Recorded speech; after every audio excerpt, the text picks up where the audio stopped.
Channel writer अमीर राना की तरफ से खुश आमदीद। अस्सलाम वालेकुम।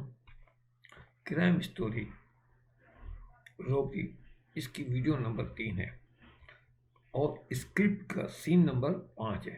वक्त दिन का है, मकाम SIB ऑफिस। इस में सीन में किरदार चीफ, ज़ारा और अली है। स्क्रीन प्ले में क्या SIB ऑफिस का बैठने मंजर, फिर अंदर ऑफिस का मंजर और चीफ मेन चेयर पर बैठा है, ज़ारा और अली इसके सामने बैठे हैं। अच्छा, चीफ की टेबल पर कुछ फाइलें रखी हैं। चीफ एक फाइल बगौर पढ़ रहा है और अली और ज़ारा भी एक एक फाइल बगौर पढ़ रहे हैं। म्यूजिक चल रहा है।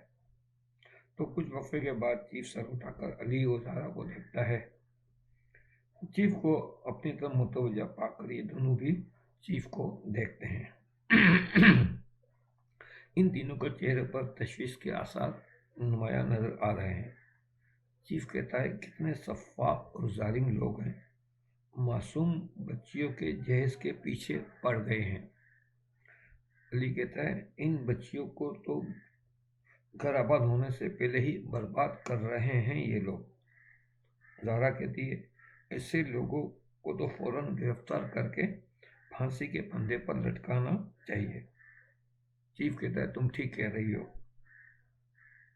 हमें फौरन एक्शन में आना होगा। ज़ारा और अली कहते हैं, यस सर। दोनों एकदम मुस्तैदी से जवाब देते हैं। चीफ कहता है, अली तुम पूरे शहर के पुलिस स्टेशन से इन वारदातों का रिकॉर्ड जमा करो, हो सकता है इससे हमें कुछ मदद मिले। वो कहते हैं, अच्छा जी। तो अली कहता है, राइट सर, मैं भी फौरन निकलता हूँ। अली खड़े होकर जाता है। चीफ कहता है, ज़ारा तुम किसी ऐसे घर को तलाश करो जहाँ किसी लड़की की अनकरीब शादी हो रही हो। ज़ारा कुछ सोचकर कहती है, सर मेरी कॉलेज की दोस्त है शगुफ्ता, इसकी अगले महीने शादी होने वाली है। चीफ, ओके, तुम उनसे रब्ता करो और कोशिश करो कि तुम उनके साथ रहो। ज़ारा, इससे क्या होगा सर? चीफ एक ठंडी सांस लेकर कहता है, पता नहीं क्यों मुझे ऐसा लगता है कि हम इन डकैती करने वालों को किसी ऐसे ही शादी वाले घर से पकड़ सकते हैं। ज़ारा तारीफी नजरों से चीफ को देखती है। राइट सर, मैं शगुफ्ता के घर जाती हूँ और वहाँ की सूरत हाल से आपको आगाह करती हूँ। Chief, good job. Suspense music चलेगा और ये सीन यहाँ पे कट हो जाएगा। अब सीन नंबर ये 6 है। इस सीन में वक्त रात का है, मकाम आयशा खातून का घर है। किरदार इसमें आयशा, शगुफ्ता और ज़ारा है। स्क्रिप्ट में लिखा है कि रात का वक्त है। आयशा और शगुफ्ता ड्राइंग रूम में बैठी टीवी देख रही हैं। दोनों टीवी देखने में मगन हैं। अचानक डोरबेल बजती है। डोरबेल के साथ ये दोनों चौंक कर एक दूसरे को देखती हैं और सस्पेंस म्यूजिक यहाँ शुरू हो जाता है। आयशा कहती है, इस वक्त इतनी रात को कौन आ सकता है?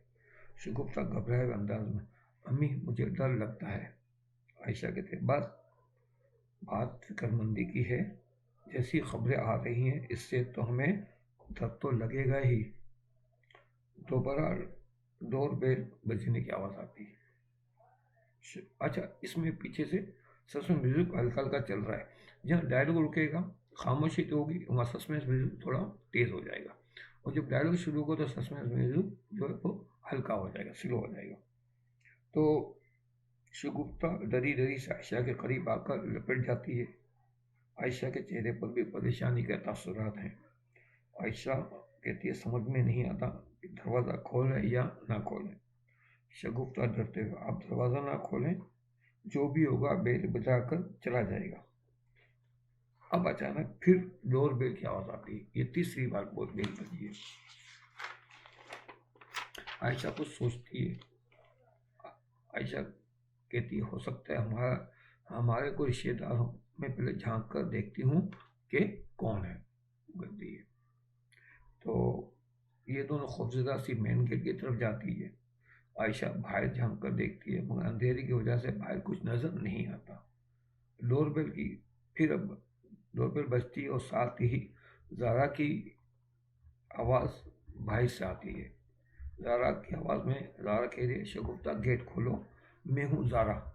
अचानक शगुफ्ता के चेहरे पर शगुफ्तगी सी आ जाती है। इसका डर ख़त्म हो जाता है। आयशा खातून कुछ ना समझते हुए उसे देखती है। शगुफ्ता फ़ौरन गेट खोलती है। ज़ारा अंदर आती है और दोनों गले मिलती हैं। शगुफ्ता, अम्मी ये मेरी दोस्त है ज़ारा, कॉलेज की दोस्त। आयशा खातून के चेहरे पर भी इत्मीनान सा आ जाता है। गेट बंद करके ये तीनों ड्राइंग रूम में आ जाती हैं। यहाँ नॉर्मल म्यूज़िक चलेगा जो सीन के मुताबिक होगा। तो यहाँ हमारी वीडियो का वक्त भी ख़त्म होता है। तो अगली वीडियो में हम यहीं से कंटिन्यू करेंगे। जब तक के लिए इजाज़त दीजिए। अल्लाह हाफिज़ नासिर।